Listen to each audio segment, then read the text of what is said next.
저는 더 오를 여력이 아직 많다고 생각합니다. 승자와 패자를 아직은 구분하기에는 시장의 초입이고요. 그래서 이제는 닷컴 버블을 얘기하기 전 단계인 초기, 시장이 먼저 열려서 우리가 누가 승자가 되는지 가늠하기 쉬운 것들을 사시는 게 좋아요. AI 시장의 가장 큰 핵심 역할을 할 수 있는 회사들을 찾는 게 제일 좋고, 저는 삼성을 더 좋게 보고요. 휴대폰, 그 다음에 조만간 나올 새로운 시장, 스마트 글라스.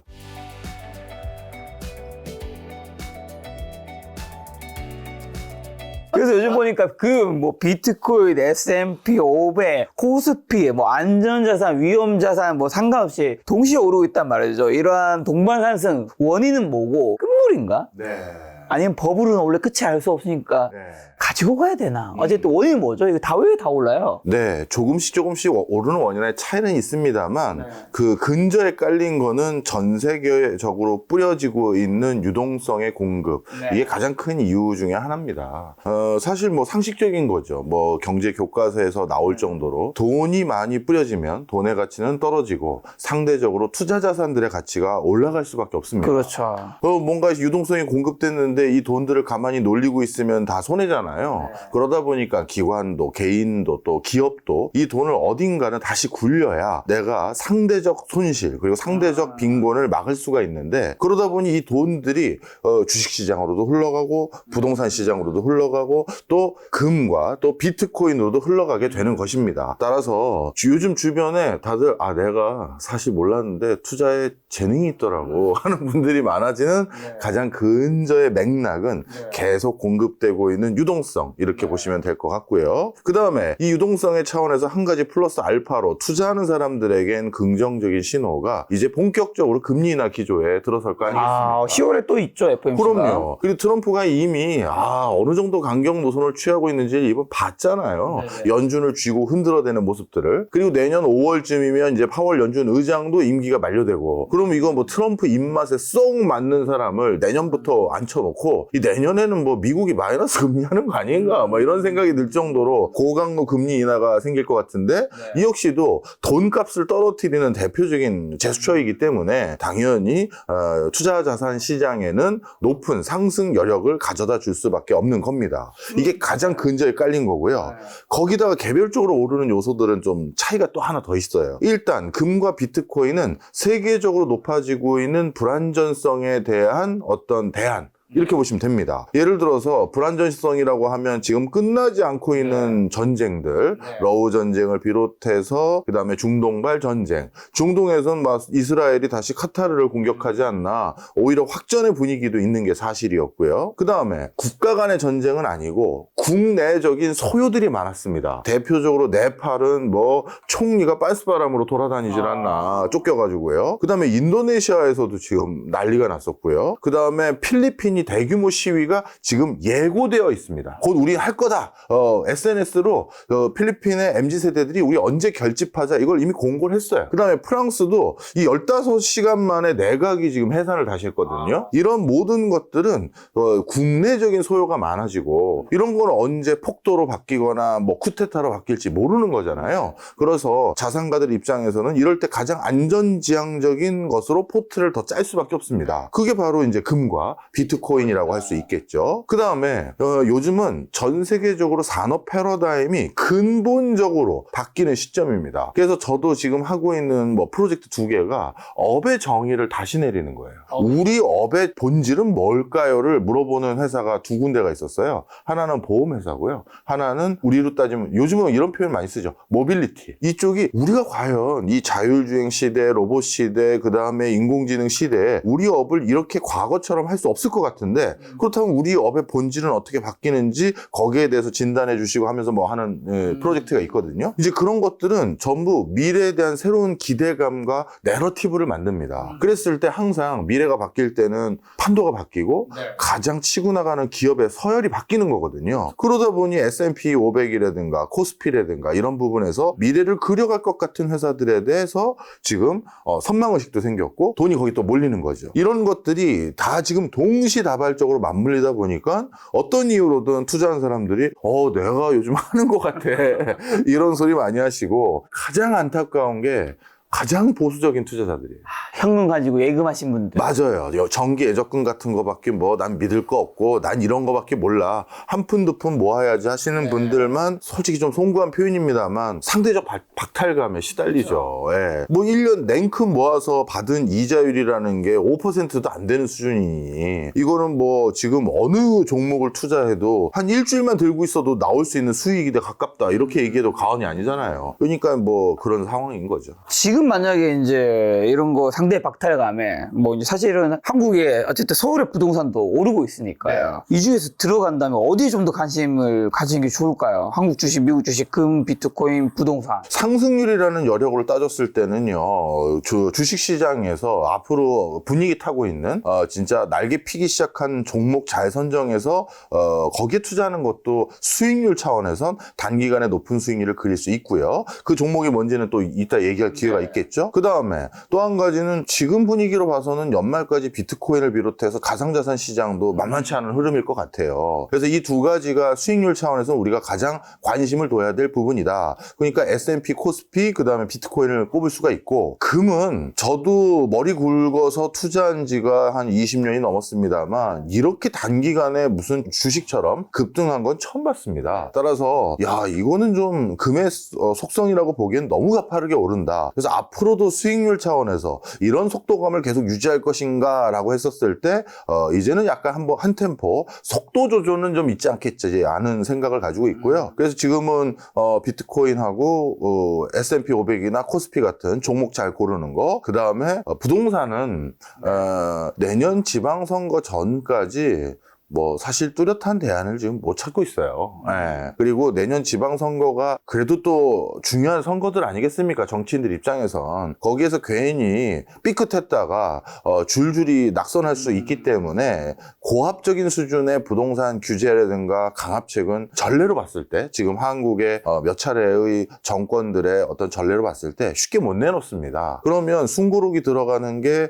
바로 지방선거까지는 숨고르기를 어느 정도 할 거로 보여지고, 그렇게 되면 지방선거까지 숨고르기가 들어가는데 그럼 그거 끝나고 나서는 정말 그 고율의 세금 부과하고 뭐 보유세도 높이고 뭐 이런 것들을 할 것이냐 했었을 때 그 다음엔 또 총선이거든요. 그럼 이제 국회의원 선거를 또 준비해야 되는 과정에서 유권자들 등 돌리게 한다? 정말 생각보다 쉽지 않을 거예요. 그래서 저는 태풍급 부동산 규제 그리고 억압 정책은 안 나올 것이다. 하지만 지금 같은 불안감이 좀 있습니다. 너무 빨리 오르니 정부에서 뭐 하나 또 내놓을 것 같다. 그래서 상급지와 준상급지 중심으로는 추가적인 규제책 나오기 전에 지금 미리 사자. 뭔가 나올긴 나올 테니까요. 그게 태풍급은 아니지만, 그래서 그 매수 심리까지 동반되는 바람에 요즘 고공행진을 그려가고 있는데, 그래서 그런 흐름이 뭐 내년 지선 전까지는 계속될 것 같습니다. 요즘에 뭐 다 올라서 그런지 환율도 오르더라고요. 저 지금 며칠 전에 검색했다 깜짝 놀랐어요. 1420 얼마였던 것 같아요. 환율 왜 이렇게 오르는 거예요? 이건 뭐 여러 가지 이유가 있죠. 1423원이네요, 지금. 네, 가장 큰 이유가 역시 우리나라 금융시장에 대한 불안감이 제일 컸습니다. 예를 들어서 미국에 3,500억 달러 약속했던 거 아직까지 양 국가 간에 합의를 도출하지 못했잖아요. 그러면 트럼프 스타일상 혹여나 한국에게 마치 브라질이나 인도에 했던 것처럼 아니면 캐나다에 했던 것처럼 말 바꾸기 해서 안 되겠는데 너네 50% 내. 아니면 니네 자동차는 우리 안 사. 예를 들어서 자동차가 타격의 중심에 놓일 가능성이 많은 게 미국 입장에서도 유권자가 환호할 것이고 그리고 자동차라는 건 완전 경쟁 시장에 가까울 정도로 치열해진 상황이잖아요. 굳이 한국차 아니더라도 일본차, 유럽차, 미국차 널렸는데 한국차 하나 고율에 관세 때린다고 그것 때문에 그럴 수 있지 않습니까? 그렇기 때문에 자동차 산업 정도 타격을 입히는 고율의 관세를 역으로 트럼프가 때려버리면 우리 입장에서는 미국 경제에는 충격이 덜하지만 한국 경제에 있어서는 자동차가 제조에서 차지하는 비중이 고용 규모만 10분의 1이에요. 그러니까 제조업 분야에서 일하고 있는 사람 10명 중에 1명은 자동차와 관련된 일을 하는 사람들입니다. 한국에겐 치명상이고 한국 수출 비중에서도 20%가 넘거든요. 바로 그러다 보니 야 이거 진짜 큰일 나겠다 싶을 지금 불안감이 있다 보니까 이렇게 환율 시장이 먼저 요동쳤던 게 사실이고, 그리고 실제 트럼프의 그러면 압박에 못 이겨서 3,500억 달러에 상당하는 금액을 단기간에 미국에 제공하는 걸로 한국 정부가 결정을 해버리면 우리나라 국고도 진짜 이거 문제가 돼버리거든요. 그러면 외환 시장이 불안해지기 때문에 이제 한국이 지급 여력이 없어질 수 있다, 이런 우려들까지 있다 보니까 지금 환율 시장이 먼저 요동친 것이다, 이렇게 보는 게 맞을 겁니다. 금융시장 불안감이 있다 다시 여쭤보고, 월가에서는 AI 투자분과 금리 인하 기대로 S&P 500 지수 7,000 넘을 것이 전망하더라고요. 지금 그래서 저는 7,000이 되게 멀었나 싶어서 봤는데 지금은 6,700? 뭐 이 정도 얼마 안 남았더라고요. 현재 미국 증시가 1999년 닷컴 버블과 유사한 가열 상태를 말하시는 분들도 있고, 새로운 성장 국면 시작이라 말씀하신 분도 있는데 지금 워낙 주가가 오르다 보니까 후자로 생각하시는 분들이 많을 것 같은데 여기서 더 오를 여력은 많이 있을까요?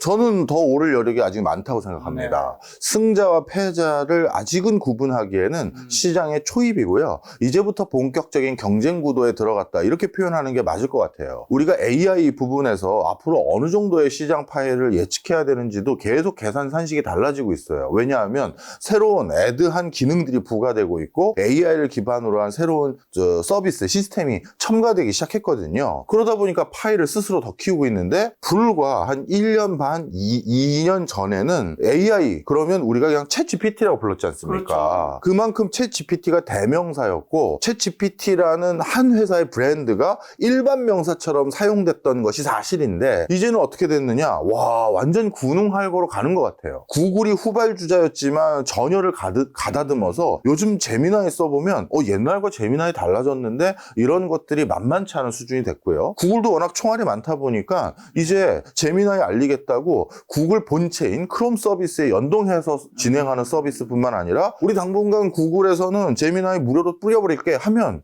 우리 예를 들어서 몇 달만 그러면 챗 GPT 안 써버려도 요즘은 가격이 비싸서 꽤 돈이 세이브 되잖아요. OTT 금액이 아니란 말이에요. 그래서 이럴 때는 또 유저들이 옮겨갈 게 뻔하고, 그 다음에 또 머스크 형님이 또 가만히 있지 않을 성격이지 않습니까? 이 요즘 그록이, 와, 코딩하고 이런 데서는 이게 그록이 그새 이렇게 바뀌었나 싶을 정도로 또 치고 올라왔어요. 그래서 이제는 닷컴 버블을 얘기하기 전 단계인 초기 군웅할거 시절과 똑같은 국면으로 이제 접입가경으로 들어가는 것 같아요. 우리 예전에 인터넷 초창기 때 포털 사이트 뭐 주로 쓰셨어요? 많았죠. 그때 야후, 네띠양 있었고요. 네땡 있었죠. 그 다음에 라이코스 있었고, 그 다음에 네이트 있었고, 파란닷컴도 있었습니다. 제 이메일이 파란닷컴이었어요. 한 15년 전, 20년 전. 20년도 더 됐을걸요. 제가 왜냐하면 하이텔을 하고 이런 걸 주로 썼었는데, 하이텔 쓰는 사람들이 그 파란으로 많이 넘어갔거든요. 그래서 파란도 있었고,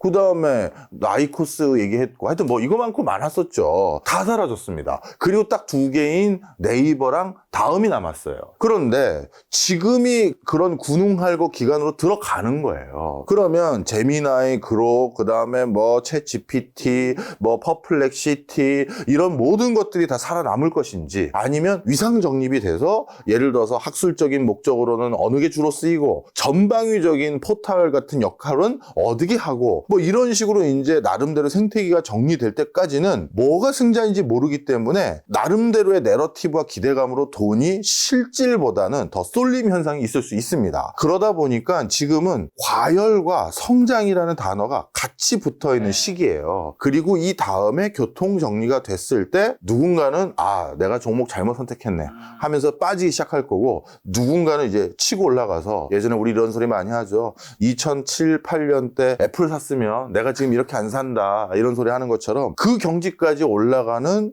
플랫폼이 생길 겁니다. 그래서 저는 이렇게 말씀드리고 싶어요. 금, 비트코인, S&P 500, 코스피 다 지금 뭐랄까요, 뛰어다니고 있지 않습니까? 그런데 나는 지금 박탈감을 가지고 있다. 아직 걱정 안 하셔도 됩니다. 오히려 본 게임이 시작될 AI, 그것도 내년부터는 AI 초기 단계인 온라인 분야의 AI를 가지고 아마 이제 치고 올라가는 종목들이 생길 거고요. 그 다음에 내년 중후반부터 그리고 내후년부터는 이제 피지컬 AI라고 해서 로봇 분야가 또 이제 대두될 건데, 이런 분야가 대두됐을 땐 그 사이에 공부 많이 해놓으시고 달리는 말 등에 올라타시면 돼요. 내가 로봇 전문가 아니고 내가 AI 전문가 아닌데요, 교수님. 상관없어요. 우리는 전 세계에서 이쪽 분야에서 또 한 번 세계 최고의 부자들이 쏟아져 나올 걸 잘 알고 있습니다. 그 부자들이 이걸 가지고 큰 돈 버는 건 첫 번째도 두 번째도 세 번째도 상장해야 돼요. 그럼 그거 상장할 때 그 회사에 우리가 올라타면 되는 것이거든요.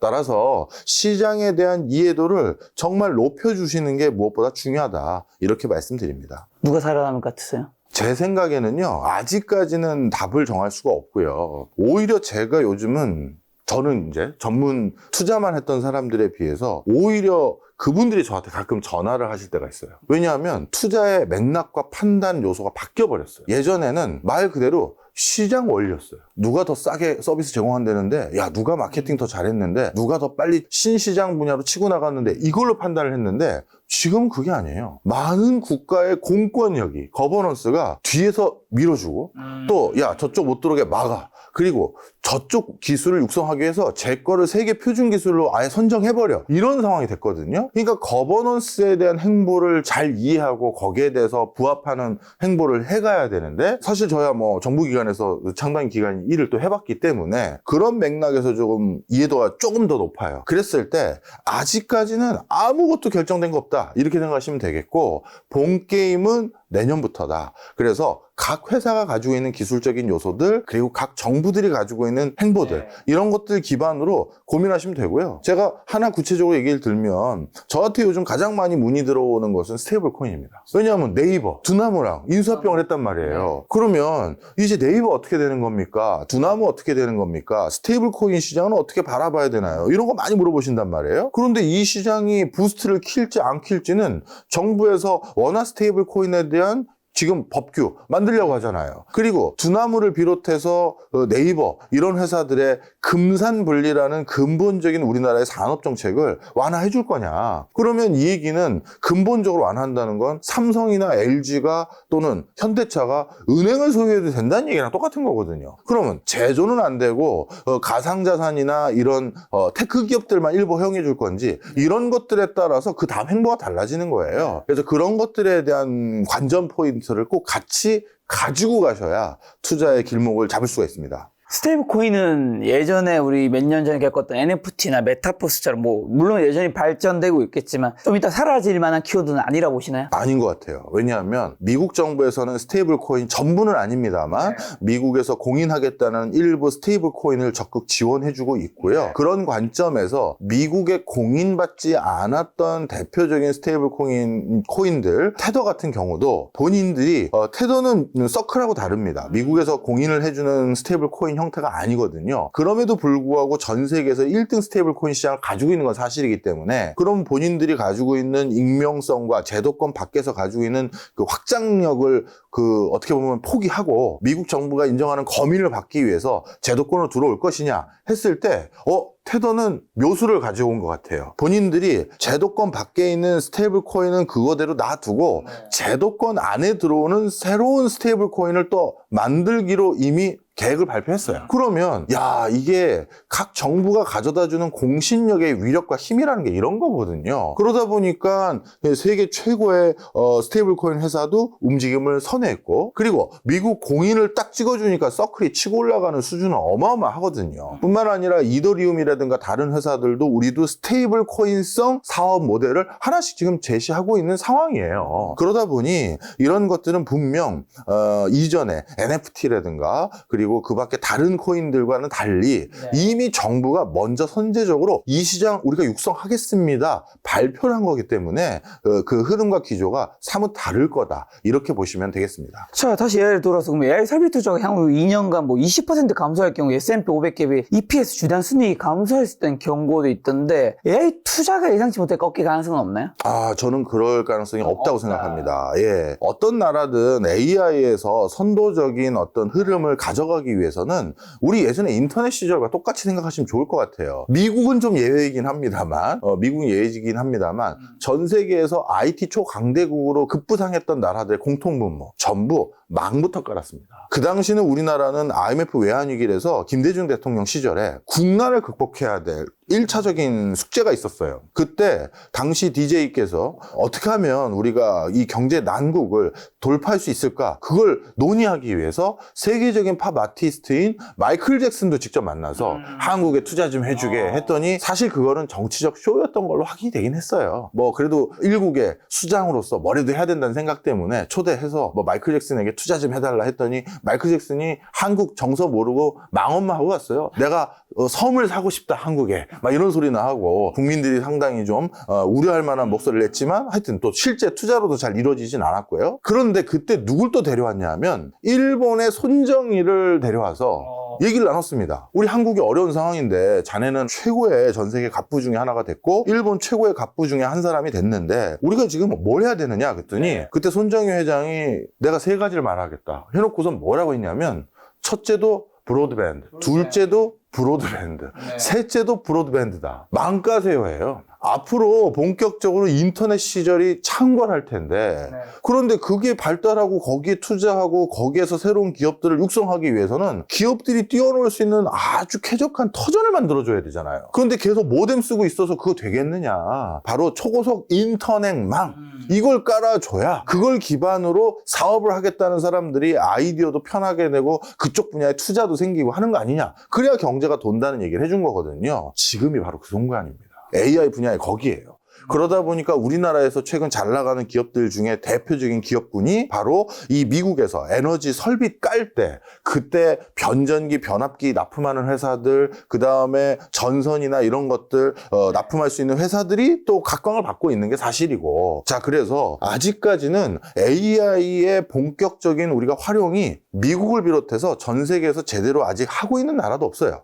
오히려 AI 이용률이 미국인들보다 한국이 더 높고 빠릅니다. 우리는 항상 뭐든지 빠르잖아요. 그러다 보니 미국인 전체가 AI를 생활 속 깊숙이 쓰기 위한 거는 아직 시작도 안 했는데 AI 설비 투자를 줄인다? 이건 미국이 AI 포기한다는 시나리오밖에 안 되는 거고요. 저는 그래서 이건 말이 안 된다. 그래서 당연히 이런 일은 일어나지 않을 것이다. 오히려 미국의 주가가 빠지는 건 다른 요소가 있을 수는 있지만 AI 설비 투자는 앞으로 정해진 미래입니다. 다른 요소는 뭐 예상치 못하는 요소인 건가요? 예상치 못한 요소들이 많죠. 미국도 그렇고 전 세계적으로 앞서서 말씀드린 것처럼 소요가 많이 일어나요. 세상에 그 다른 주 정부를 지키고 있는 군인을 다른 주, 조지아주로 보낸다든가 이게 무슨 내란일 때 일어나는 일이고 바로 이 내란을 저지하기 위한 미국의 법규가 있어요. 그래서 주지사들이 중앙정부에 전화해서 예를 들어서 우리 군인 좀 보내주세요. 여기 폭도가 일어났습니다. 했던 게 최근 30년 동안 한 3번, 2번 그런 요청이 LA 지역에서 있었어요. LA 폭도 일어났을 때. 그런데 지금 또 그런 일이 일어나고 있는 거거든요. 그런 것들은 전체적인 그 국가 경제의 위해소이니까 그런 부분에 대한 악재, 그리고 미중 간의 패권 전쟁을 둘러싸고 있는 악재들, 그리고 각 국가와의 관세 협상과 관련된 악재들, 이런 대외적이고 거버넌스적인 악재는 있을 수 있어도 지금 산업계는 앞만 보고 달려가고 있습니다. 진짜 앞만 보고 달려가고 있고 요즘처럼 빨리 달리자라고 다시 전열을 가다듬고 달리기 시작한 적이 닷컴 붐이 일어났을 때 그때 말고는 제가 본 적이 없습니다. 근데 요즘에 증시 상승이 유동성 때문에 얘기해 주셨는데 그게 가장 큰 역할이 금리 인하일 텐데 연준 10월에 금리 인하 굉장히 큰 관심사인데 어떻게 전망하시며 연준 금리 인하가 이번에도 다시 본격화된다면 증시는 골디락스 장세에 진입하는 건가요? 금리 인하가 한 번 더 이루어지면 진짜 골디락스 장세에 진입을 할 가능성이 굉장히 높죠. 10월에 하나요? 저는 개인적으로 지난번에도 해서는 안 됩니다. 그런데 왠지 할 것 같아요 라는 입장을 했거든요. 그런데 이번에도 해서는 안 됩니다. 그런데 왠지 할 것 같습니다라고 물가 때문에 하면 안 된다는 건가요? 그렇죠. 제가 누누이 말씀드리는데요. 그리고 미국에서 경제학과 교수로 일하고 있는 한국계 지인들하고 가끔 얘기를 나눠보면 미국은 중남미 지역에서 유학 온 사람들이 많아요. 명문대학들은. 그런데 그 중남미 지역에서 미국에 공부해서 다시 본국으로 돌아가면 그 나라의 높은 공무원들, 중앙은행에서 일하거나 심지어 중앙은행 장을 하는 사람들도 많습니다. 그러면 어떤 것들이 미국의 경제 학계뿐만 아니라 경제 전문가로 활동한 사람들 잘 알고 있냐면 내 친구 곤잘레스가 아르헨티나 중앙은행에 있어. 내 친구 로드리게즈가 뭐 예를 들어 브라질에 어디에 뭐에 있어. 이렇게 해서 그들 상황을 정말 맨날 페이스북 메신저나 이런 걸로 상시 서로 소통하면서 알거든요. 그래서 누구보다도 고물가가 한번 이거 못 잡으면 고물가 기조가 고착화된다는 걸 잘 알아요. 한국은 고물가로 허덕였던 게 오일쇼크 기간 말고는 없기 때문에 최근 20년 동안은 거의 저물가 기조였기 때문에 그거에 대해서 인지를 잘 못하는데 한번 고물가가 고착화됐다라고 해버리면 그 뒤부터는 이게 국가 경제 성장률이 치고 올라가지 못하게 막는 발목이 됩니다. 뭘 해도 고비용 구조가 고착화된다는 얘기거든요. 자, 그럼 다시 돌아와서 그걸 잘 알고 있는 누구보다도 잘 알고 있는 게 미국의 전통적인 경제 관료들인 연준의 위원들도 그중에 있는데 이 사람들 입장에선 그래서 목표가요. 본인들이 얘기했던 2% 물가 상승률을 찍고도 상당 기간 유지해야지만 자 이제는 아무도 이견 없으셨죠? 물가 확실히 잡힌 거 맞습니다.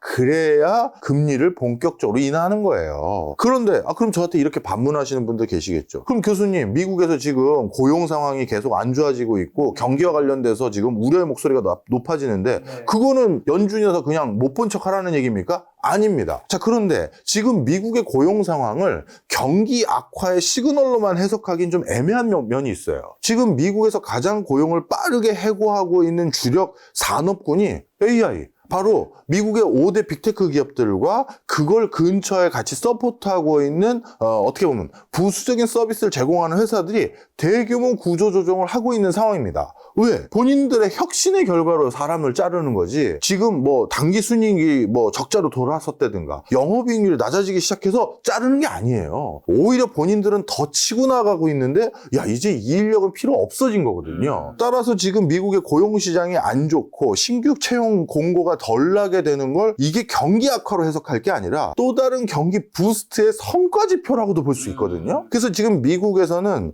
회사를 평가하는 전통적인 지표가 바뀌었어요. 예를 들어서 김작가닷컴이라는 데 어디 회사가 예전에 투자한다 했을 때 김작가닷컴은 매출이 얼마입니까? 저희 한 1,000억 정도 합니다. 좋은데요? 이렇게 생각했잖아요.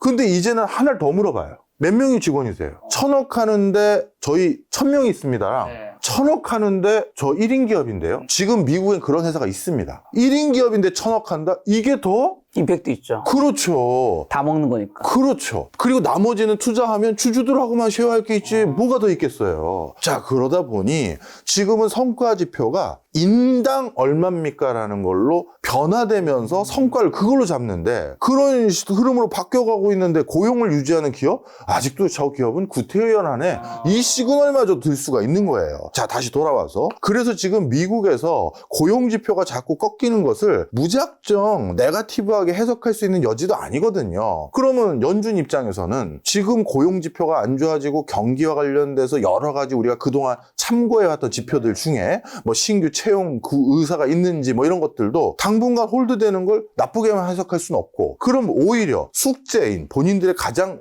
영순위 숙제인 물가부터 잡고 나중에 진짜 문제 생기면 그때 금리 파격적으로 지원하자 이렇게 하는 게 나을 수가 있는데 트럼프가 이건 조장한 금리나 장세예요. 트럼프가 얼마나 고압적인 분위기로 몰아쳤고 그리고 정작 연준 의장인 파월이 본인들이 회의 끝나고 발표할 때는 굉장히 수동적이고 소극적인 입장으로 금리 인하에 대해서 자신의 입장을 표명했어요. 이게 뭐 또 이렇게 해야 될지 모르겠다는 뉘앙스가 전반적인 맥락이었어요. 풀 센텐스를 다 들어보시면. 그러다 보니 정리를 하자면 저는 다음번에도 어떻게 보면 다음번에 할 걸 이번에 미리 한 걸 수도 있으니 안 하는 게 맞는데 안 하는 게 맞는데 트럼프는 강경한 것 같습니다. 근데 어쨌든 내년에 파월이 교체되잖아요. 교체되고 거기에는 어쨌든 트럼프가 임명할 수 있는 거잖아요.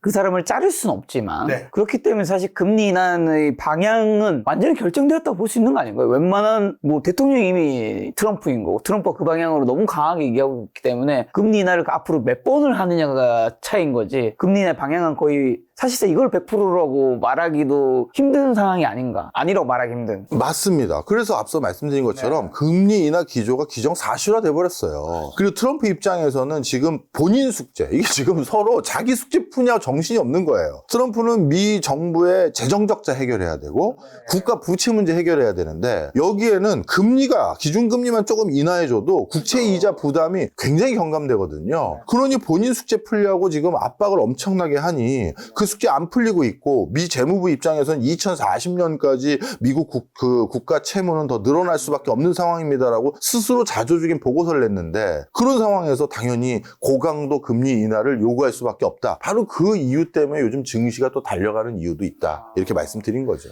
그리고 미국과 유럽연합도 이번에 수입 최강인의 관세 50%까지 인상했던데 이러한 모육 지역이 강화하는 세계 경제 국내 수출 시장에 기업이 어떤 파장을 줄까요? 저는 뭐 여러 방송에서도 한번 이 부분을 말씀을 드렸습니다만 이미 전 세계가 준전시 상태로 돌아선 겁니다. 예. 오해하지 마십시오. 준전시 상태라는 게 곧 전쟁이 일어난다는 말씀이세요? 가끔 이제 이 확대 해석하시는 분들이 있는데 준전시 상태로 전쟁이 일어나더라도 우리는 만반의 준비가 되어 있다라는 걸 잘 해놓으면 전쟁이 안 일어나기도 합니다. 그렇죠. 그러니까 전쟁을 막는 수단이기도 하는 건데요. 그 전쟁을 대비하기 위해서 첫 번째 챙겨야 될 요소가 철강 생산 능력입니다. 조강 생산 능력이라고 흔히 부르는데 그냥 철강 생산 능력이라고 할게요. 지금 전 세계적으로 어떤 현상이 일어났냐면 2차 세계대전 전만 하더라도 2차 세계대전 전만 하더라도 전 세계에서 철강을 가장 많이 생산하는 국가는 영국이었습니다. 그런데 1차 세계대전 직전에 미국이 영국의 생산량에 준하는 수준까지 올라왔고요. 그리고 얼마 지나지 않아서 영국과 독일이 생산하는 철강 생산 능력 합친 것만큼 미국이 생산하기 시작했고 그리고 불과 그러고 난 또 한 3, 4년 뒤에 그거에 또 2배 이상의 철강 생산 능력을 갖게 됐어요. 그래서 쉽게 말씀드리면 우린 아직까지 후기 철기 시대를 살고 있어요. 그러면 그 철을 잘 만들고 누가 얼마나 단기간에 많은 양을 생산할 수 있느냐는 지금 패권을 누가 가지고 있느냐를 가름할 수 있는 중요한 요소입니다. 가끔 학자들이 우리 이런 표현 하거든요. 지금 세대를 뭘로 정의할까 했을 때 우리 예전에 학교 다닐 때 국사책 한번 떠올려 보세요. 구석기 시대, 신석기, 청동기, 그 다음 철기. 그리고 철기까지 배우고 나서 갑자기 무슨 시기라고 안 하고 왕조로 들어섰잖아요. 무슨 은나라 때, 한나라 때, 무슨 나라 때 막 해서 아직까지 그러고 있잖아요. 그 얘기는 무슨 소리냐? 아직 우리가 철기 시대라는 거예요.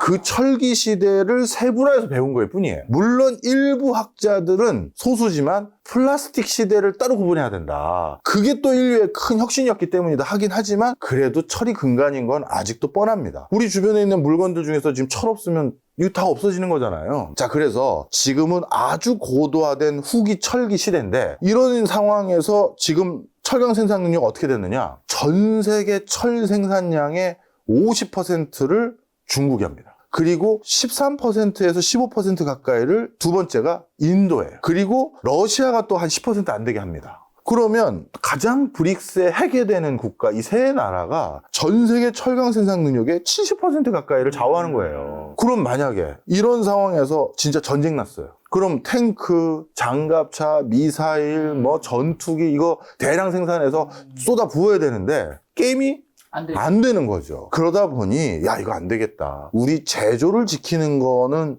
2차적인 수순이고 국가 안보와 안위를 위해서라도 자국의 철강 생산 캐파를 실타래 만큼 남은 지금 마지막 그 빗줄기 그거를 다시 되살려야 된다. 이걸 생각한 게 미국의 행보였고요. 그래서 미국이 다른 관세에 대해서는 협상을 다 하지만 철강 관세는 낮출 생각이 없잖아요. 그런데 유럽도 이거 미국에게만 지금 안보를 의존할 수 있는 상황이 아니야. 우리도 자체적인 철강 생산 캐파를 올려놓자, 지키자. 그걸 하기 위해서 외부로부터 들어오는 철강을 관세 50%로 막겠다는 겁니다. 거의 관세 50%면요. 철강은요. 이 철이 예를 들어 철을 딱 보자마자 이거 포항제 철 건데? 맞출 수가 있을까요? 이걸 못 맞춰요. 이거 원자재잖아요. 쉽지가 않습니다. 특수강이나 이런 것들 일부 빼고는요. 그렇기 때문에 이거 그냥 철강에서 가격 50% 더 부과하는 관세 부과하면요. 외국 거 안 받겠다는 얘기예요. 네. 저 지금 미국 시장 많이 여쭤봤습니다. 그래서 미국에서는 주식 시장 더 상승 여력 있다고 해주셨고, 이제는 뭐 매출액도 중요하지만 그만큼 중요한 생산성을 봐야 한다고 얘기해 주셨는데, 미국에서는 주식 사야 된다면 뭐 AI 주식을 사야 되는 건가요? 아니면 뭐 피지컬? AI 주식을 먼저 사야 됩니다. 예. 예. 시장이 먼저 열려서 우리가 누가 승자가 되는지 가름하기 쉬운 것들을 사시는 게 좋아요. 가끔 너무 먼 미래를 보고 투자하시는 분들이 있는데, 경영 현장에서 기업가들과 많이 소통하는 제 입장에서는 어느 기업가도, 오너 빼고는요, 오너 빼고 어느 기업가도 3년 뒤를 보고 경영 활동을 전개한다? 내 임기가 2년이에요. 임원으로서. 무슨 3, 4년 뒤, 5, 6년 뒤를 보고 경영활동하는 사람이 어디 있습니까? 당장 내가 이번에 목표 이익 맞추지 못하면 나 잘려요. 그래서 이 이익을 보고 뛰는 게 대부분인데, 먼 미래 아무도 그거 고려 안 합니다. 이렇게 생각하시는 게 낫고요. 그래서 지금은 피지컬 AI보다는 지금 당장 온라인상에서, 디지털상에서 전개되고 있는 AI 시장의 가장 큰 핵심 역할을 할 수 있는 회사들을 찾는 게 제일 좋고, 이거는 우리가 닷컴 시장과 어떻게 보면 게임의 룰이 똑같습니다. 네. 닷컴 시장도 기본적으로 어떻게 했었죠? 본인들의 유저를 많이 확보하고, 이 유저를 많이 확보한 이 생태계가 확장성을 더 기르기 위해서 나 혼자 A부터 Z까지 다 하겠다라고 했던 회사들은 다 도태됐습니다. 어떻게 했죠? 오픈소스로 이 생태계에 덕지덕지 붙일 수 있는 외부 생태계의 힘과 그들의 자금과 인력을 활용했거든요. 그게 바로 구글이었고, 그게 바로 또 MS였습니다. 그래서 그런 확장성을 많이 열어주는 이 맥락 두 가지로 우리가 누가 더 치고 나갈지를 보면 됩니다. 그리고 그런 회사가 어디인 걸로 판명된다고 했었을 때 보고 나서 투자하셔도 돼요. 왜 꼭 불확실할 때 투자해서, 가끔 우리가 이런 미래의 신시장들은 우리가 잘 모르는 내부적인 악재들이 있어요. 누가 알고 봤더니 회계장부를 뭐 조작했대더라, 알고 봤더니 거기에 있는 가입자 수들이 생각보다 허수였대더라, 아니면 내부에 어떤 반목이 생겨서 가장 핵심적인 엔지니어들이 다 이탈했대더라. 이런 것도 주가에 악영향이지 않습니까? 그래서 너무 초기에 들어가서 내가 10배거가 아니라 100배거를 하겠다, 이렇게 생각하지 마시고 마음 편하게 투자하시길 전 권해드리는 편이고요. 그럼 약간 승패가 어느 정도 됐을 때, 내가 지금 후보군 한 6, 7개 추리신 다음에 저기다 투자하면 되겠네 라고 생각하고 하나만 또 투자하지 마시고 2, 3개, 항상 시장에서는 2, 3등까지 살아남을 수 있으니까요. 그렇게 가져가시는 게 훨씬 낫지, 너무 일찍 조바심 낼 필요 없어요. 자, 국내 주식으로 오면 코스피 3,500 어느새 돌파해서 상승을 이어가고 있죠. 지금은 이제 휴장이지만, 이런 상승의 핵심 동력은 반도체 실적 때문인 건가요? 정부의 증시 보양책 효과로 봐야 되는지, 그리고 연말에 더 오른다는 얘기도 굉장히 많은데, 야, 올해 어디까지 갈 수 있을까요? 올해는 더 상승 여력이 높아 보입니다. 네. 일단 정부의 증시 부양책도 효과성이 좋았고요. 그리고 계속 얘기하지만 원래 정부를 국회라고 지칭하면 안 되는데, 지금은 국회가 정부의 기능을 많이 가져갔습니다. 그러다 보니 국회 입장이 정부의 입장이다라고 해도 과언이 아니에요. 그런데 내년에 선거까지 있기 때문에 증시에 대해서는 더 적극적으로 부양할 수 있는 소스들을 많이 만들어낼 겁니다. 그런데 3,500을 넘어가는 이 깔딱고개 마지막에서는 반도체 분야에서 불어오는 훈풍이 굉장히 주요했던 건 분명한 사실이에요. 우리나라 코스피에서 삼성전자와 하이닉스가 차지하는 가중치가 거의 뭐 반 좀 안 되는 수준이다 보니까 반도체 증시가 안 오르고 코스피가 3,500, 4,000을 간다? 이건 말이 안 되는 거거든요. 그건 다른 주식이 3배 올랐다는 얘기가 되는 거예요. 그래서 지금은 반도체 증시에 불어오는 훈풍이, 오늘도 좋았습니다. 이런 훈풍들이 좋았기 때문에. 오늘 좋았다고요? 언제 방송할지 몰라서 해본 소리예요. 앞으로 좋을 거니까요. 네. 기대감을 가져주세요. 알겠습니다. 저희 지금 휴일에 녹화하고 있습니다. 그래서 이 뭔가 훈풍이 불어올 때 이런 그 기대감이 더 좋게 보고 있어서 지금은 반도체가 살아나는 거, 그 다음에 정부의 부양책, 그리고 우리나라도 본격적인 한은의 금리 인하도 기대감이 있지 않습니까? 이런 것들이 맞물리면서 저는 올 연말까지는 우리나라도 이거 정해진 미래 같은데 생각이 듭니다. 자, 반도체 하면 이제 SK하이닉스 여쭤봤는데, 주가가 HBM 판매 호조 이후 연초 대비 127% 지금 급등했더라고요. AI 메모리 시장에서 하이닉스 독주 체제는 계속될까? 얼마 전에 제가 또 박준호 교수님과 SK하이닉스 이제 단독 콘텐츠도 만들었었는데, 그때는 하필 또 이 SK하이닉스 주가가 좀 단기적으로 조정을 좀 많이 받아서 조회수가 얼마 안 나는데, 그 이후로 또 굉장히 많이 올랐더라고요. 네, 조회수가요? 주가가요. 전 조회수가 관심이 많은데.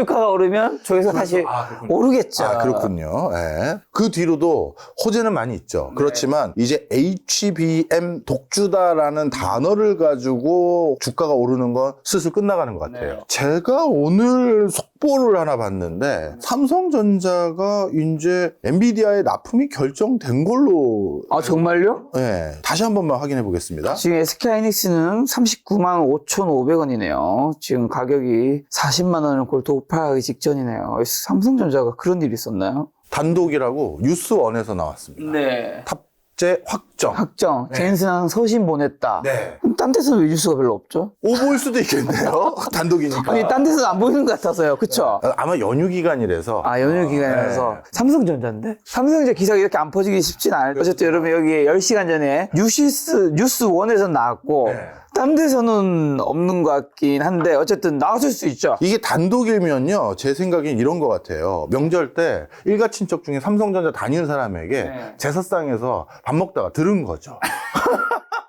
무슨 삼성전자가 뭐 동네 뭐 구멍가게입니까? 아, 좋은 소식이라서 빨리 알리고 싶어서요. 어쨌든 삼성전자가 지금 주가도 이제 89,000원인데 만약에 이게 진짜 확정이면 10만 원은 그냥 가겠네요. 가는 거죠. 삼성은 나머지 호재도 많습니다. 일단 전 세계적으로 지금 치고 올라오는 대표적인 휴대폰 시장이 중국 시장이거든요. 근데 중국이 점점 이제 안드로이드 폰, 그 다음에 애플 아이폰 이 비중이 줄어들 수밖에 없는 구조예요. 왜냐하면 자체 OS를 탑재한 휴대폰을 슬슬 화웨이를 비롯해서 먼저 만들기 시작했고요. 이건 국가 안보와 직결된다고 생각하는 것이거든요. 그렇게 되면 이제 슬슬 어떻게 되느냐? 중국이라는 휴대폰 시장과 기타 시장이 분리될 수밖에 없어요.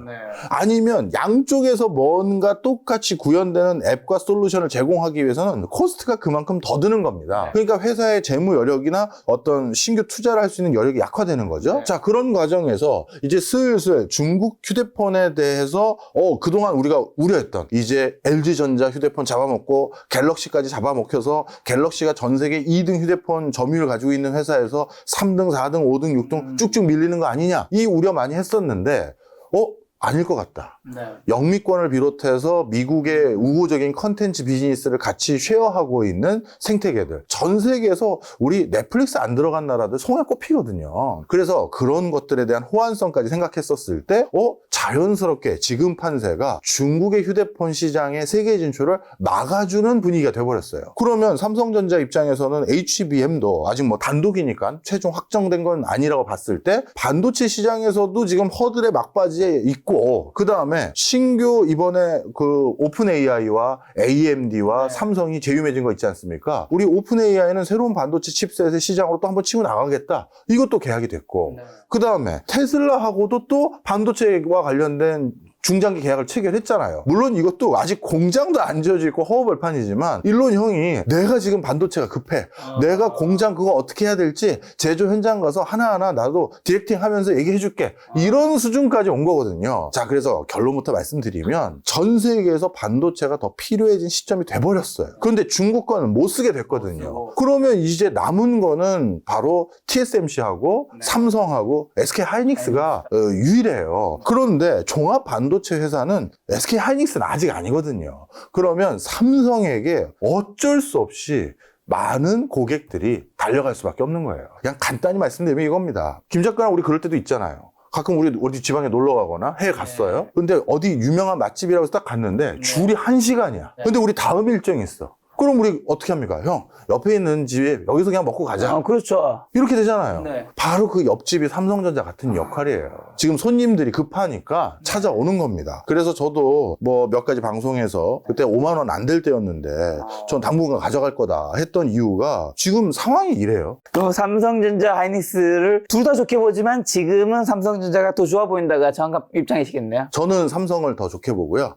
그래 아까 말씀 잠깐 드리다 끊겼습니다만 휴대폰 그 다음에 조만간 나올 새로운 시장 스마트 글라스. 저도 뭐 옆에서 지켜봤던 사람으로서 이 프로젝트 이름도 멋있습니다. 네. 무한, 구글, 퀄컴, 삼성 이 세 개 회사가 연합군을 만든 거거든요. 네. 그런데 이번에 왜 그런지 구글과 퀄컴이 이름 프로젝트 명을 삼성에게 정하라고 한 것 같아요. 순 우리말로 무한, 어디까지 확장될지 모른다 이런 표현으로 그걸 정했던데, 이런 디바이스가 새로 나왔을 때는 교수님 그거 어디다 쓰겠어요? 뭐 그냥 안경 불편하지 않을까요? 우리 한번 생각해 보세요. 저도 얼리 어댑터의 한 사람으로서 애플에서 아이폰 나왔을 때 아이패드도 낸다 했을 때 솔직히 아이패드 1세대 건 쓸데 없었어요. 네. 무겁긴 더럽게 무겁고 앱도 개발이 아이패드 버전으로 된 게 별로 없어서 네. 신문 보는 거 말고 뭐 아주 뭐 구태연한 자체 앱들 몇 개만 쓰고 말았거든요. 네. 그런데 그거 기반으로 또 생태계가 거의 구축이 돼버렸잖아요. 그런 또 다른 세상이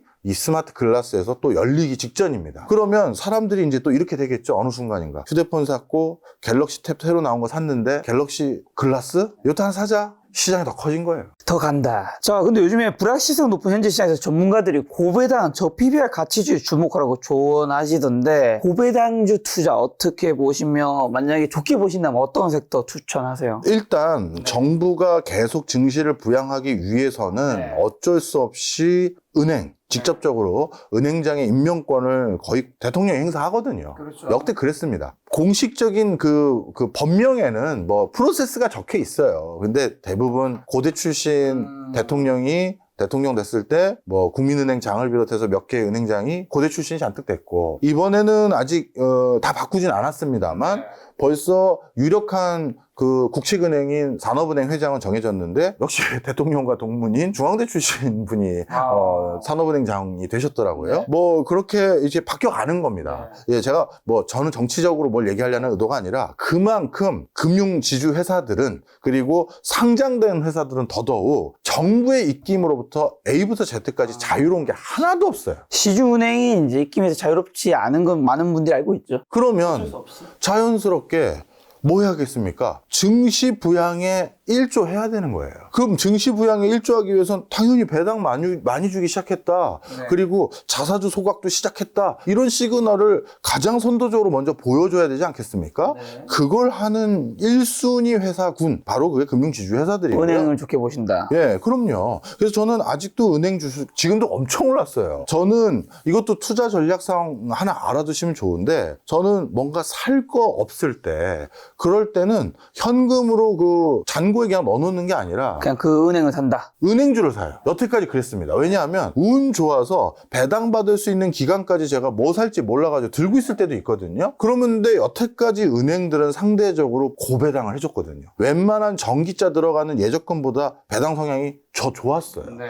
그래서 저는 특히 현금과 똑같은 목적으로 이건 투자를 한 거니까 네. 배당이나 좀 받으려고, 그러다 보니까 약간 변동성 있는 것도 전 원하지 않아서 가장 묵직했던 은행인 기업은행. 기업은행은 대주주가 기재부입니다. 그래서 이 기업은행 같은 거에 돈을 넣어놔요. 네. 그냥 현금, 예탁금에 그냥 놔두는 게 아니라. 그래서 그런 식으로 투자를 했던 사람이라서 저는 앞으로도 배당 성향이 더 높아질 것이기 때문에. 요즘에 근데 은행주보다는 제 전문가분들 출연하시면 증권주 아니면 뭐 CJ, SK 뭐 이런 지주회사들 좋게 보신 분들 좀 더 많이 있던데 어떻게 보세요? 그 의견은? 저는 지주회사하고 증권회사는 이미 상대적으로 상승 여력이 많이 올랐다. 많이 올라왔다 이미. 왜냐하면 여기에서는 더 정부가 뭘 해달라고 해도 이빨은 뽑아서 줬지만 잇몸까지 내줄 수는 없어요. 그런데 금융지주회사들은 현금도 너무 두둑하게 그 잔고를 가지고 있고 충분히 이걸 바탕으로 증시 부양을 적극적으로 해도 주인 없는 회사니까 충분히 그 행보를 더 적극적으로 할 수가 있는데, 이 기존의 이 사금융회사들, 이런 회사들과 금융지주회사들은 CEO 입장에서 어떤 생각을 갖겠습니까? 여기서 말하는 CEO는 오너입니다. 회사 돈이 내 돈이었던 시절인데, 야, 이거를 이제 주주 환원을 하라고? 난 그러면 주주의 원 오브 댐 중에 하나인데, 주주 중에 하나일 뿐인데, 이 생각이 있어요. 그럼에도 불구하고 그동안 금융지주회사들이 주주 친화적인 정책의 가장 선봉에 서서 그런 행보를 할 것이다라고 해서 올라갔던 이유는, 큰 회사고 털면 그만큼 나올 게 많다 보니, 야, 이 사람들 국가와 척지었다가는 세무조사를 당할지 뭐 할지 모르니 많이 내주지 않겠어? 그리고 실제 그런 행보를 해왔던 것도 사실이고요. 근데 저는 어느 정도 한계가 있을 거라고 생각합니다. 자, 그렇다면 이제 10월에서 12월 한국 주식은 뭘 사야 되는 거죠? 저는 삼성을 7만 8천 원대 30%를 팔았고 8만 원 넘었을 때 그 반절 이상을 팔았습니다. 예, 그리고 일부 다시 조금 더 샀어요. 그 뒤에 호재가 다시 확인된 게 있었어요. 그러니까 삼성이나 이런 걸 들고 있는 사람이 10년 전에 사놓고 계속 들고 있는 게 아니에요. 이 시클리컬 산업들은 업황이라는 게 있지 않습니까? 반도체 사이클 들어온대요. 뭐 슈퍼 사이클 들어온대요. 그럴 때마다 샀다가 팔았다가 하다 보니까 평장이 오르기도 하고 그 다음에 낮아지기도 하고 이렇게 되는 건데 지금은 반절 이상은 저는 수익을 실현했다고 생각해서 샀다가 다시 그 예전에 제가 가장 포트에 많이 담았을 때에 비해서는 50% 이상으로 올라온 게 최근에 호재가 확인됐기 때문에 그래서 가장 큰 1차적인 악재들이 극복됐다고 해서 또 샀습니다. 그래서 반도체 좋게 보신다. 반도체 좋게 봅니다. 반도체. 지금 은행주도 뒤에 좋게 보신다는 건가요? 예. 은행주 증권사보다는 더 좋게 본다.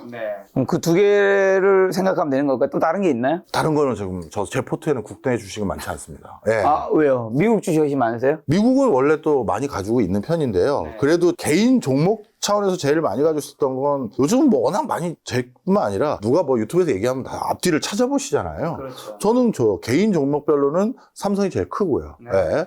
그 다음에 전체 그냥 투자 분산해 놓은 걸로 따지면 국내 주식보다는 미국 주식이 조금 더 컸고요. 예. 뭐 이런 상황입니다. 자, 요즘에는 이제 비트코인도 주식 좀 못지않게 많이 올랐는데 10월도 비트코인이 업토브라 불릴 만큼 강세 보이면 사상 최고가 이제 경시에서 지금 1억 7,800, 900 왔다 갔다 지금 1억 7,700 그런 것 같은데 어쨌든 이런 상승은 유동성 확대의 기대감 때문인지 아니면 또 다른 구조적 요인이 있을까요?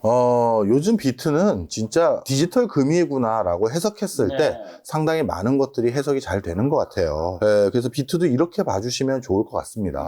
어떻게 보시는 게 좋으냐면 일단 달러, 그 다음에 금, 이 기존의 가장 큰 안전자산들과 비교 분석을 하는 게 흐름이 제일 잘 보입니다. 상대적으로 기준금리 인하를 통해서 달러 가치가 약세로 전환될 것 같으니까 그거에 비해서 상대적으로 기준금리 인하의 영향을 덜 받는 비트코인에 대해서 강세 기조가 보여지는 흐름 일부 있었고요. 그리고 국제적인 불안전성, 예를 들어서 많은 국가가 권위주의적인 정부로 돌아서고 있고 부자들에 대한 추가적인 증세라든가 부자들에게 추가적으로 세금을 더 걷어라라고 하니까 공식적인 루트가 아니라 비공식적인 방법으로 자산을 숨겨놓거나 자산을 은닉하거나 아니면 음성적인 비즈니스로 거래하고 싶은 니즈가 더 강해지거든요. 그런 관점에서 지급결제 수단으로 가장 각광받는 건 여전히 비트코인입니다. 그래서 그런 불확실성에 대한 비트코인에 대한 강세 기조, 그 다음에 전 세계적으로 또 이 불확실성이 같이 높아지니까 금도 올랐지만 여기서 말하는 불확실성 중에는 어떤 게 있냐면요. 우리나라에서도 이번에 드러났잖아요. KT에서 소액 결제가 내가 하지도 않았는데 결제가 됐다는 거예요. 그리고 롯데카드도 털려가지고 알고 봤더니 사실 롯데카드는 지금 롯데그룹 게 아니에요. 그런데 롯데그룹 주식들도 영향을 받거나 회사 악영향이 미치고 이만큼 시장 자체의 불확실성이 커집니다. 그런데 지금 김 작가님도 거의 부동산 빼고는 그 나머지 전 재산이 디지털화돼 있지 않으세요? 디지털화돼 있죠. 뭐 현금으로 가지고 있는 건 없죠. 네. 저 금고에는 금괴 몇 개 빼고는 뭐 없는 거잖아요. 금고 없습니다. 안 넣어오네요. 자. 제가 금고를 안 산 이유가 있습니다. 왜 안 샀죠? 여러분 꼭 명심하세요. 금고를 사잖아요. 네. 저는 약간 세상을 깨끗하게 보지 않거든요. 그래서. 그래서 샀잖아요. 네. 주문 누군가 해줄 거잖아요. 배송이 가겠죠. 네. 그 사람한테 제 연락처랑 주소가 있을 거잖아요. 네. 금고를 사는 사람은 왜 사겠어요? 그 안에 뭔가 넣을 게 있으니까 사는 거 아니겠어요? 네. 내가 무언가를 가지고 있다는 게 드러나는 게 아닌가 오히려. 그러니까 금고가 없으면 이 집에 뭐 귀중한 게 있겠어 생각할 텐데 금고가 있으면 이 집에는 금이나 뭐나 있겠다. 여러분 그냥 뭐 쓰잘데기 없는 소리입니다 사실. 요거는 그냥 참고삼아 말씀드리면 생각보다 금고 시장을 잘 몰라서 그러시는 것 같아요. 생각보다 집에 금고를 가지고 있는 사람이 굉장히 많아요. 많은 건 알고 있어요. 예, 그러다 보니까 그 아주 소수면 타겟팅이 되겠죠. 그렇지만 많기 때문에 그 자체가 마치 은행 계좌 개설한 것 수준 정도밖에 안 된다는 게 하나 필요하고요. 그리고 금고는 사이즈가 중요합니다. 우리 같은 잔챙이들이 사는 금고 사이즈는 타겟이 아니에요. 그렇죠. 집에 있으셨나 봐요. 이건 어떻게 보면 들고 갈 수 있으니까 타겟인가? 금고는 위치 추적됩니다. 그 들고 가는 게 소용이 없습니다. 하여튼 다시 돌아와서 그래서 금과 같은 것들이 안전자산으로 가지만 그런데 그 금 가는 거 말고 또 지금 전 세계적으로 해킹이나 이런 디지털 분야에서의 또 뭐랄까요? 불확실성이 높아졌잖아요. 그렇기 때문에 비트코인 말고 금이 뜨는 이유는 또 그거예요. 자, 그래서 비트코인은 호재와 악재가 좀 섞여 있는 거죠. 너무 디지털되어 있고 이거는 국가의 거버넌스 관리 체제에서 살짝 벗어났기 때문에 해킹당한다고 해서 온전히 내가 누군가에게 하소연하기도 약간 조금 덜 애매모호하고 그런 상황이다 보니까 뭐 전체적인 판단이 이렇습니다. 저 근데 미 연방정부 셧다운 있었잖아요. 그리고 난 다음에 비트코인 가격이 더 올랐었는데 혹시 요게 두 개가 관련이 있나요? 관련이 있다고들 해석을 많이 하죠. 이제 셧다운이 될 만큼 정부의 재정 압박이 커졌고 예산에 대해서 이제 수습도 안 되는 상황이구나. 그렇다면 남은 행보는 결국 셧다운이 계속될 수는 없으니 국채 더 발행하고 달러가 더 가치가 떨어질 수밖에 없구나. 그러면 이거는 달러 가치 약세, 비트코인 강세 이렇게 예상할 수 있겠다. 이렇게 바라보는 부분이 있는 거죠. 자, 그럼 비트코인 인플레이션 같은 경제 위기의 새로운 해치 수단이 될까요? 이건 뭐 이미 되고 있죠? 되고 있습니다. 아, 그리고 셧다운 기간 동안에요. 지금 그거와 맞물리는 건데 어떤 일부 결제는 정부에서 약간 그걸 서포트 해줘야 결제 프로세스가 진행되는 파트들이 있거든요. 근데 전부 핵심 인력 빼고는 다 셧다운 된 것 때문에 일을 안 하잖아요. 그래서 뭐 중장기 거래했던 사람들 중에서 그 뭐랄까요? 지금 급전이 필요해서 아, 지금 빨리 결제를 해줘야 내가 그 다음 돈을 메꿀 수가 있는데 이거 큰일 났네 했던 사람들은 비트코인으로 결제를 받아줬대요. 그래서 이 셧다운이 비트코인과 아주 직접적인 관계도 있는 거죠. 네, 그렇게 생각하시면 좋을 것 같고 그 얘기는 이미 비트코인은 야 상당히 많은 안정감을 주는 해지 수단이 돼버렸구나. 올해 초였나요? 이제 교수님께서 작년 말인가 올해 초에 이제 다른 채널인가 저희 채널에서도 비트코인 1억 3천 밑으로는 사도 된다 이런 코멘트를 했던 것 같아요. 지금 현재 어쨌든 12만 달러 넘었고 1억 7천 8천인데 어디까지 갈 수 있을까요 이제는?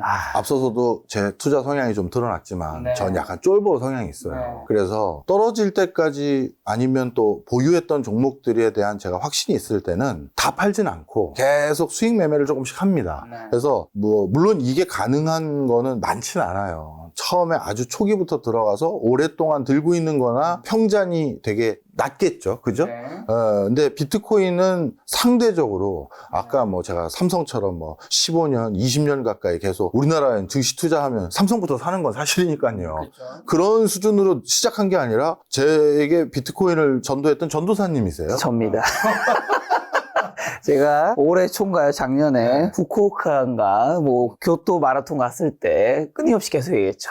심상치 않다. 형도 분석을 했을 때 좋다고 생각했고 그리고 심상치 않은 거 얘기했으면 그냥 사. 근데 아니, 그때 이후로 어쨌든 올랐지 않습니까? 올랐죠. 원화로 그래도 한 5에 4, 7천 올랐어요. 7천 더 올랐죠. 지금 시세면. 네. 하여튼 그래서 제 전도사님이세요. 아니 왜 분석만 하고 투자를 안 하냐라는 논조시길래 저도 좀 넣었죠.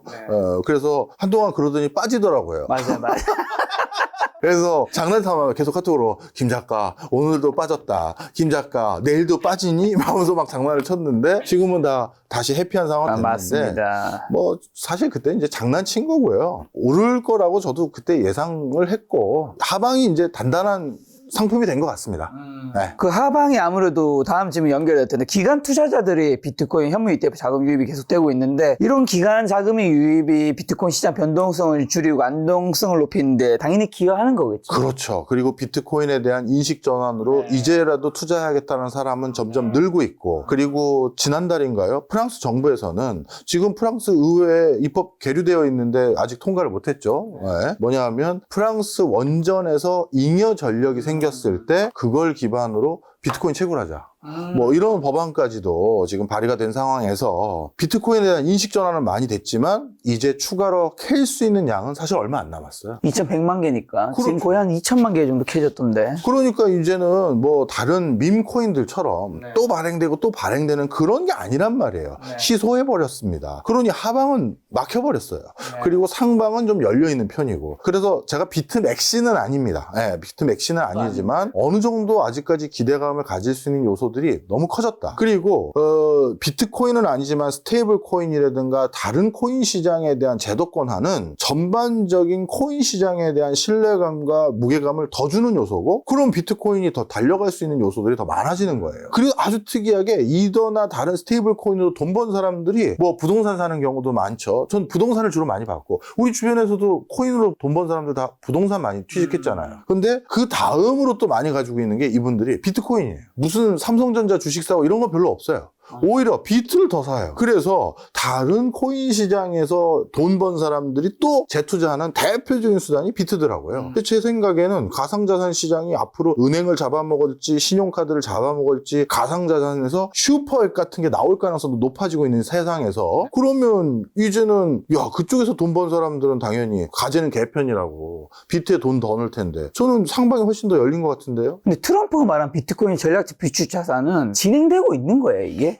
이게 아직은 아니더라고요. 이 법안으로 통과돼서 실제 그렇게 되고 있는가 봤더니 그 뒤에는 실질적인 행보가 지금 잠깐 막혀 있고요. 그래서 사실 초반에 우리 트럼프 대통령 취임했을 때는 코인 대통령이라고 생각해서 우리 기대감을 많이 가지고 있었는데, 뭐 특별히 없었죠. 오히려 지만 한탕하고 지만 수조 원 벌고 갔잖아요. 그래서 오히려 실망감이 컸습니다만, 이미 코인 시장의 생태계에 너무 우수하고 영민한 사람들이 많이 들어왔고, 자체적인 힘빨로도 충분히 지금 상승 기조를 이어가고 있는 분위기입니다.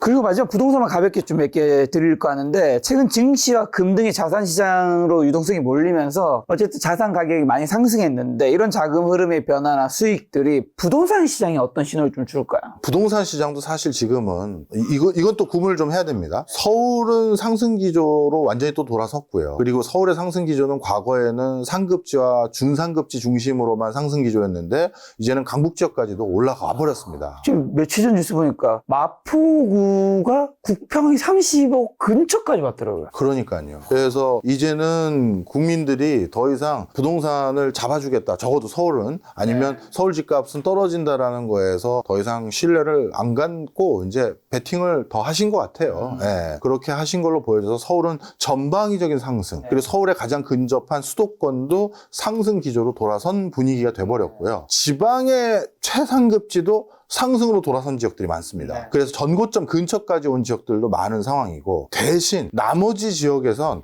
아직까지 미동도 안 하는 지역이 많아요. 그러니까 부동산 시장이 마치 주식시장처럼 돼버린 것 같아요. 이거는 좀 마음이 안타깝습니다. 집은 그래도 그렇죠, 살집인데. 사는 리브인데 바이가 아니라, 이제는 부동산도 어쩔 수 없이 투자의 대상으로 생각하는 기저가 더 커졌다, 이렇게 생각이 들어요. 네. 정부에서 이제 1차 627, 2차 97 나왔는데, 요게 집값을 그러면 서울 집값 아직 앞으로 잡을 수 있다고 보세요? 공급정책도 나왔죠. 이게 시장 안정에 기여할 수 있을까요? 제가 그걸 못 잡을 것 같으니까 상승이라고 표현을 했을 거예요. 그죠? 사실 오해하지 마십시오. 사실 이렇게까지 부동산 오르는 건 국가 경제 하나도 좋은 거 아닙니다. 근데 저한테 질문이 오를 것 같으세요? 떨어질 것 같으세요? 라고 물어보셨으니까 분석하는 거니까요. 오를 것 같다라고 얘기를 한 거지, 오르는 게 국가에 도움이 된다라는 입장은 전혀 아니거든요. 오히려 이렇게까지 되면 너무 마음 아프고 한숨만 나오는 상황이 돼버렸고요. 저는 오히려 단기간에 못 잡는다라는 걸 더 국민들에게 확신을 줘버렸어요. 그리고 이번에 엄청난 금융적 규제가 있었지 않습니까? 627을 비롯해서. 그렇죠. 근데 627 그 김융 규제로 어느 것까지 확신을 줬냐 하면, 뭐요? 주담대 6억 원 제한 말씀하신 거죠? 이제는 더 공급해주고 더 만들어주겠다라는 소리도 쉽게 안 나오는 거야? 이렇게까지 대출을 옥죄는 것밖에 방법이 없는 거야? 그렇다면 더 옥죄기 전에 지금이라도 사자. 지금은 집 사면 거의 세무조사 당하거든요. 자금 출처에 대해서 조사를 당하기 시작했습니다. 예전에는 강남집 사면 세무조사 들어왔는데 거의. 그런데 지금은 세무조사라는 표현보다도 자금 출처에 대한 조사가 들어왔어요. 정부 요즘에 돈이 별로 없다는 얘기 들었어요, 저도. 맞습니다. 국세 수입도 안 들어오고 하니까 뭔가 탈루된 거 막아보자, 이렇게 생각한 것도 있겠죠. 물론 불법과 탈법이 섞인 자금 조달은 당연히 막아야죠. 그런데 그냥 한 푼 두 푼 열심히 모아 모아서 집 산 사람들이 생각보다 많다라는 게 이번에 확인됐어요. 왜냐하면 대출을 6억으로 막았는데도 집을 또 산다고? 그러면 그동안 흔히 말해서 대출 엄청 껴서 연끌 해가지고 집 산 것 때문에 이것 때문에 집값이 오른 겁니다. 한 게 아니라는 게 드러난 거예요. 네. 그러니 대부분 뭔가 뭐 한 푼 두 푼 모아서 산 사람들인데 뭐 불법적으로 모은 사람도 일부 섞여 있다면 그건 속아낼 필요가 있겠지만 그냥 견실하게 돈 번 사람들을 마치 죄인처럼 취급해서 뭐 조사 들어오고 소명해라 뭐 해라라고 하면 이건 좀 많이 기분 상할 수 있겠죠. 그리고 이러다 보면 보이지 않게 이상한 걸로 꼬투리가 잡혀요. 우리가 이런 표현이 온당한 건지 모르겠습니다만 관례라는 게 좀 있잖아요. 관례. 관례로 이 정도는 뭐 법인 사업자 들고 있는 사람들은 예전에 비용 처리 다 해줬잖아 하면서 법카 썼던 사람들도 있을 거예요. 아니면 뭔가 비용 지출로 처리했던 사람도 있을 거고요. 근데 갑자기 집 샀다가 들어왔는데 또 세무당국에서는 야 위에서 니네 조사해놓고 잡은 게 이거밖에 없다라고 하는데 뭐라도 가져와 하면 그거라도 잡아야 되거든요. 이게 업종과 맞지 않은데 왜 이게 비용 처리가 되셨죠? 소명하세요. 이렇게 하다 보면 조금이라도 또 불성실 신고나 이런 걸로 가산세 붙어요. 자, 그런 것들 조금 기분이 상할 수 있잖아요. 당연히 본인이 잘못한 거지만 그런 상황에서 앞으로 더 규제를 강화한다는 건 그런 일을 더 당할 수도 있으니 차라리 지금이라도 땡겨서 하자. 이런 수요가 요즘 같이 덧붙여져 있습니다. 근데 요즘에 어쨌든 거래량은 굉장히 많이 줄었단 말이죠. 네. 그리고 어떻게 보면 또 반대편에 신고가는 계속 치고 있는 건데 이걸 가지고 상승 얘기하시는 분들은 신고가 치는 거 하라. 또 하라 얘기하시는 분들은 의미 없는 거래다. 한 건 아니냐. 이렇게 얘기하는데 어떻게 생각하세요? 대출이 이렇게 줄면 거래가 될 수가 없어요. 그렇죠. 그건 너무 당연하죠. 그래서 지금 일어나고 있는 이 수요들은 한 건씩 두 건씩 자꾸 이제 거래가 일어나는 건 네. 철저히 현금 가지고 사는 거고 네. 그리고 그 현금 가지고 지금 그 집을 사겠다는 건 본인 자체가 실수요거나 네. 아니면 레버리지 돌려서 투자로 하겠다는 비율이 그만큼 적을 가능성이 있어요. 그러다 보니까 저는 이것이 가져다주는 시그널이 더 큰 거라고 생각합니다. 예. 그러면 이 상황이 됐는데 지금 대출 규제를 풀었어요. 그럼 집값이 떨어진다는 얘기인가요? 오히려 나는 대출을 못 받아서 결국 못 사는데 지금 기회가 왔구나 하면서 더 사게 만드는 거죠. 사람을 조급하게 만드는 일이 돼버린 거예요. 그럼 만약에 지방선거 직전이 박빙 구조로 바뀌었습니다. 그러면 이제 또 뭐 합니까? 항상 선거 전에는 우리가 부동산에 대해서 뭔가 우호적인 그런 정책들이 많이 나오잖아요. 집을 쉽게 살 수 있게 해주겠다. 세금은 안 올릴 예정이다. 저는 중과세 안 때릴 겁니다. 이런 얘기 많이 하지 않습니까? 네. 그럼 이제 만약에 박빙으로 돌아서면 그동안 규제로 막혀서 내 집 못 장만 했다. 이런 사람들에게도 뭔가 페이버를 줄 수 있는 다른 상품, 정책 자금을 얼마 주겠다, 뭐 하겠다 하면 또 하급지나 중급지부터 또 가격이 더 들썩일 수 있는 요인이 더 잠재되어 있는 거예요.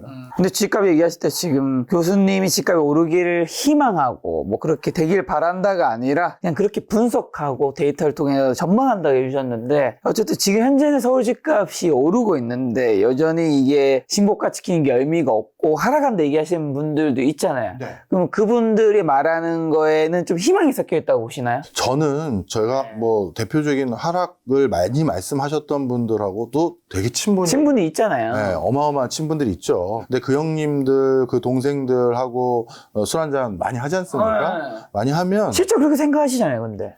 근데 생각하는데 그 생각하는 맥락들 중에 일부는 그렇게 돼야 된다. 그런 게 좀 약간 희망이 좀 담겨 있더라고요. 네, 섞여 있어요. 그래서 저는 되게 존경하는 형들이에요.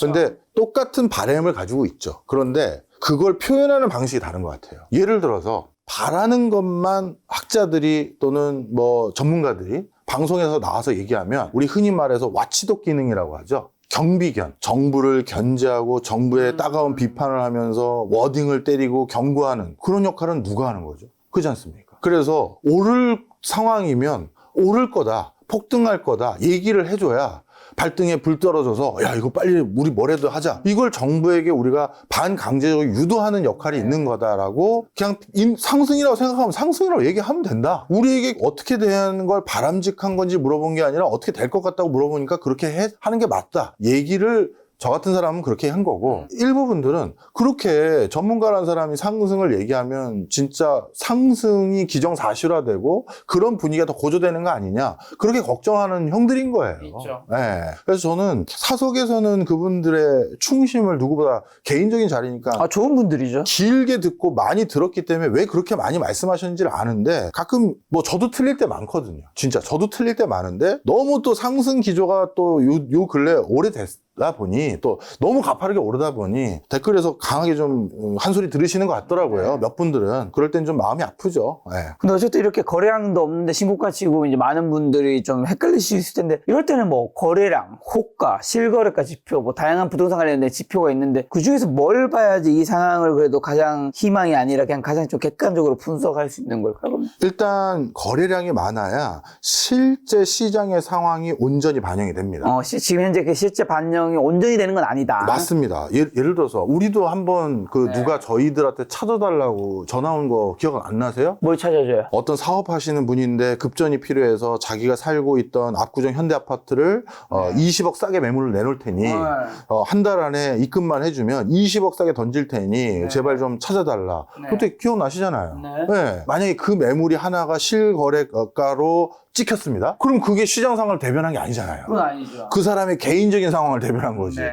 그래서 거래량이 적다라는 것은 특수한 상황이 시장에 하나만 그냥 툭 던져질 수도 있는 거예요. 따라서 거래량이 많았을 때 그때 어떤 흐름이 이어지고 있는지를 봤었을 때 시장의 분위기가 전반적으로 이렇구나. 근데 지금 거래량 별로 없잖아요. 없죠. 그러니까 지금 뭘 봐야 돼요? 그럼? 지금은 그래서 그 없는 상황이라서 속단하긴 그렇지만 속단하긴 그렇다. 예전에 비해서 대출을 줄였고 집을 사면 여러 가지 세무조사에 준하는 자금 추적을 당함에도 불구하고 난 사겠다는 사람들 때문에 신고가를 갱신하고 있는 지역이 전방위적으로 많아졌다는 게 거래량이 늘면 또 한 번 더 강세장이 오겠네 생각할 수밖에 없다는 대목인 거죠. 자, 곧 이재명 정부또 3차 부동산 정책이 나온다는 얘기도 있더라고요. 혹시 어떤 것들, 뭐 언제 나오는지 모르겠지만 어떤 규제나 어떤 또 공급이나 어떤 세금 관련된 얘기 나올 수 있다는 얘기도 있고요. 보유세에 대해서 국토부 장관이 힌트를 준 것 같습니다. 네. 자기 개인적인 의견이라고 코트를 분명히 했습니다.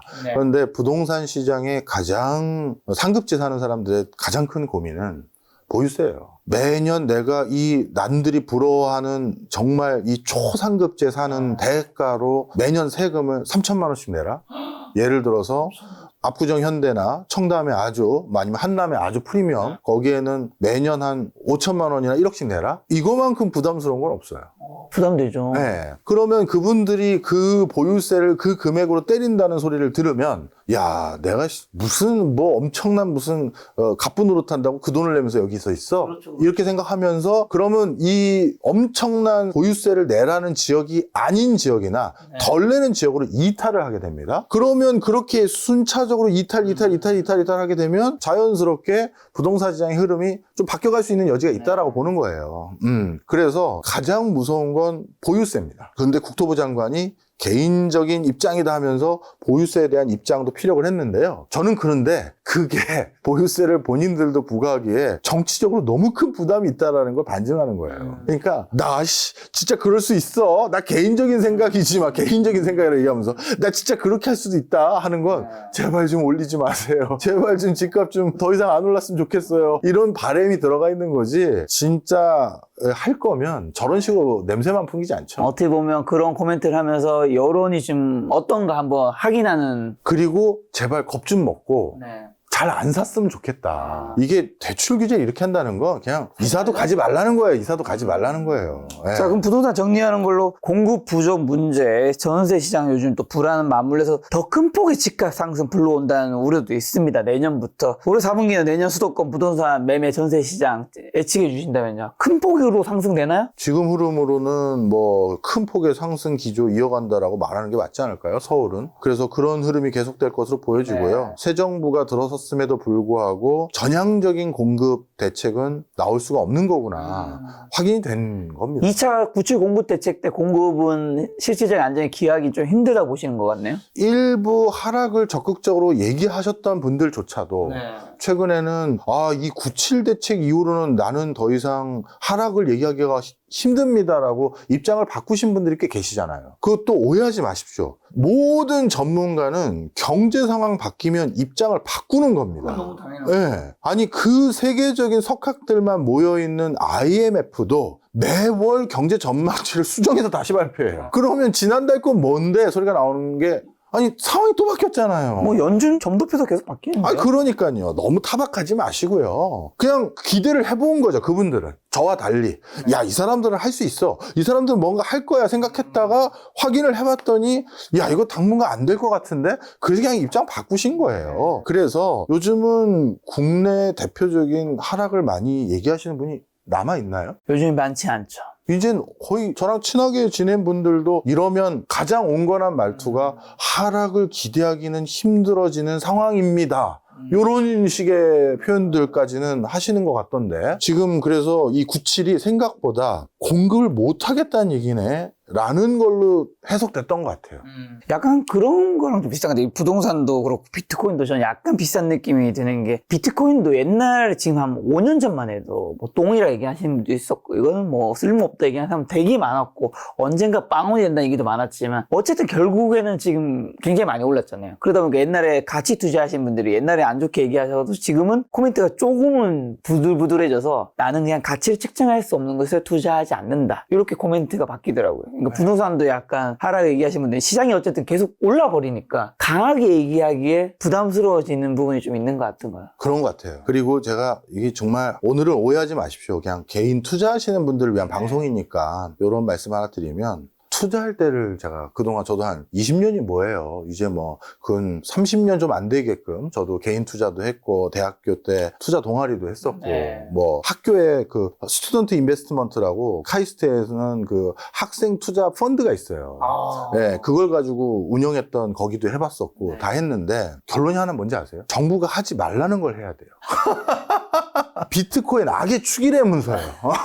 아니 하지 말래매 악의 축이라며. 이런 거는 사회를 좀먹고 금융 시스템을 마비시키고 음성적인 지하 경제 뭐 온갖 얘기 했다가 이제 와서 원화 스테이블 코인 법안을 만들어? 이거 그리고 부동산 잡게 때문에 걱정하지 말래매. 그 말 믿고 집안 사람들은 어떻게 하시려고. 자 여러분 제 투자 경력 30년 좀 안 되는 이 일천한 경력으로 말씀드립니다. 정부가 하지 말라는 걸 관심 있게 보세요. 이게 뭡니까 허탈하게.